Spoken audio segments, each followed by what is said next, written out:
ദീപക് മോഹൻ ഉണ്ട് പഞ്ചാരക്കൊല്ലിയിൽ. ദീപക് മോഹൻ, രാവിലെ RRT സംഘമൊക്കെ ദൗത്യത്തിലേക്ക് ഇറങ്ങിക്കഴിഞ്ഞു. നമ്മുടെ സിനോജ് പറയുന്നതനുസരിച്ചാണെങ്കിൽ 33 കിലോമീറ്റർ അപ്പുറത്ത് മറ്റൊരു കടുവയും ഇറങ്ങിയിട്ടുണ്ട്.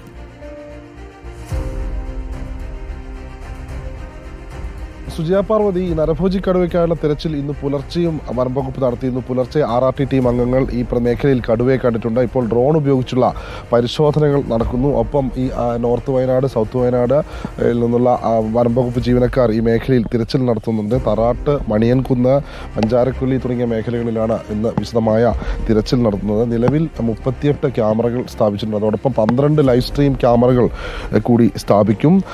ഈ 7 മണിയോടുകൂടി, അതായത് ഇന്നലെ തണ്ടർബോൾട്ടിൻ്റെ പ്രത്യേക സംഘം വനംവകുപ്പിന് സഹായകരമാവുന്ന രീതിയിൽ കടുവയെ പിടികൂടാൻ എത്തും എന്നറിയിച്ചിരുന്നു.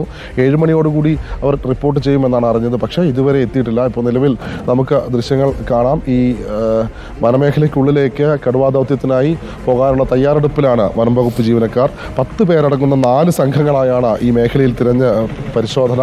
പ്രധാനമായും ഈ രാധയെ ആക്രമിച്ചു കൊന്ന വനമേഖലയോട് ചേർന്ന് കിടക്കുന്ന സ്ഥലത്തിന് അടുത്തുള്ള ഭാഗം. ഒപ്പം ഇന്നലെ കടുവയുടെ ആക്രമണത്തിൽ ഒരു RRT ജീവനക്കാരന് നിസ്സാര പരിക്കേറ്റിരുന്നു, ആ പ്രദേശം. അതോടൊപ്പം തന്നെ ഇപ്പോൾ വനംവകുപ്പ് ജീവനക്കാർ ഈ നിൽക്കുന്ന സ്ഥലത്തിനോട് അടുത്തുള്ള വനമേഖല, ഈ മേഖലയിലൊക്കെ വിശദമായ പരിശോധനയ്ക്കായി ഒരുങ്ങുകയാണ് വനംവകുപ്പ് ജീവനക്കാർ. RRT ടീം അംഗങ്ങളാണ്. അവർ ഡ്രോൺ ഉപയോഗിച്ച് പരിശോധന നടത്തുന്നുണ്ട്. ഇന്നലെ രാത്രി തെർമൽ ഡ്രോൺ ഉപയോഗിച്ചുള്ള സ്കാനർ പരിശോധനയിൽ ക്യാമറയിൽ കടുവയുടെ സാന്നിധ്യം സ്ഥിരീകരിച്ചിരുന്നു. ദീപക്, ഇപ്പോൾ പഞ്ചാരക്കൊല്ലിയിൽ ഈ കടുവയെ ഏത് ഭാഗത്തായിട്ടാണ് ഉള്ളത്?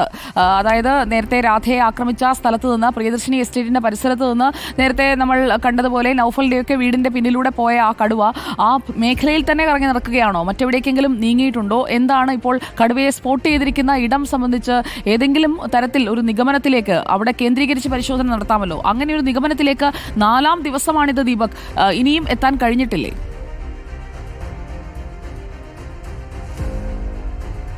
സുജയ പാർവതി, ഇപ്പോൾ നമ്മൾ ദൃശ്യങ്ങൾ കാണുന്ന ഈ വനമേഖലയോട് ചേർന്ന് കിടക്കുന്ന താഴെ ഭാഗമാണ് കഴിഞ്ഞ ദിവസം ഈ നൗഫലിൻ്റെ വീടിന് പുറകിലേക്ക് കടുവ എത്തിയതിൻ്റെ മറുഭാഗം എന്നും പറയുന്ന സ്ഥലം. ഈ മേഖലയിൽ ഇപ്പോൾ കടുവയെ വനംവകുപ്പ് സ്ഥിരീകരിച്ചിട്ടുണ്ട്. 4 ദിവസമായി എന്നുള്ളത് യാഥാർത്ഥ്യം തന്നെയാണ്. പക്ഷേ ഇന്നലെ ഒരു RRT ജീവനക്കാരനെ കടുവ ആക്രമിച്ചിരുന്നു. ഭാഗ്യം കൊണ്ടാണ് അയാൾ വലിയൊരു അപകടത്തിൽ നിന്ന് രക്ഷപ്പെട്ടത്.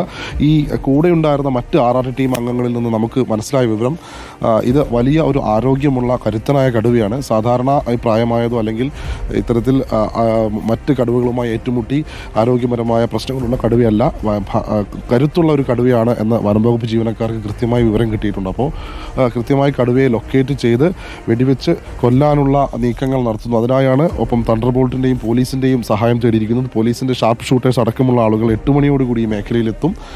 ഈ വനംവകുപ്പ് ജീവനക്കാരോടൊപ്പം ചേരും.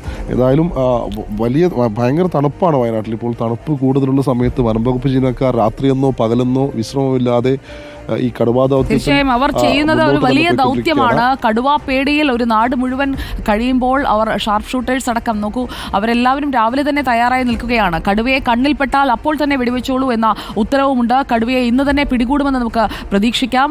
കടുവയെ വെടിവെച്ച് കൊല്ലണം, ആ കടുവയുടെ ജഡം കണ്ടാലേ തങ്ങൾക്ക് ഭീതി മാറൂ എന്നാണ് ആ മേഖലയിലുള്ള സ്ത്രീകളടക്കം പറയുന്നത് നമ്മൾ കഴിഞ്ഞ ദിവസം കേട്ടത്. വലിയ പ്രതിഷേധത്തിലേക്ക് പോയി. മന്ത്രി വരുമ്പോഴുള്ള പ്രതിഷേധവുമെല്ലാം അണപൊട്ടി ഒഴുകുന്നതാണ് ഇന്നലെ നമ്മൾ പഞ്ചാരക്കൊല്ലിയിൽ കണ്ടത്. പഞ്ചാരക്കൊല്ലിയിലെ കടുവയെ ഇങ്ങനെ ഷാർപ്പ് ഷൂട്ടേഴ്സ് അടക്കം തെരയുമ്പോഴാണ് മറുഭാഗത്ത് മറ്റൊരു കടുവ ഇറങ്ങിയെന്നുള്ള വിവരം അത് സിനോജ് പങ്കുവയ്ക്കുന്നത്. പുൽപ്പള്ളി കേളക്കവലയിലും ഒരു കടുവ ഇറങ്ങിയിട്ടുണ്ട്.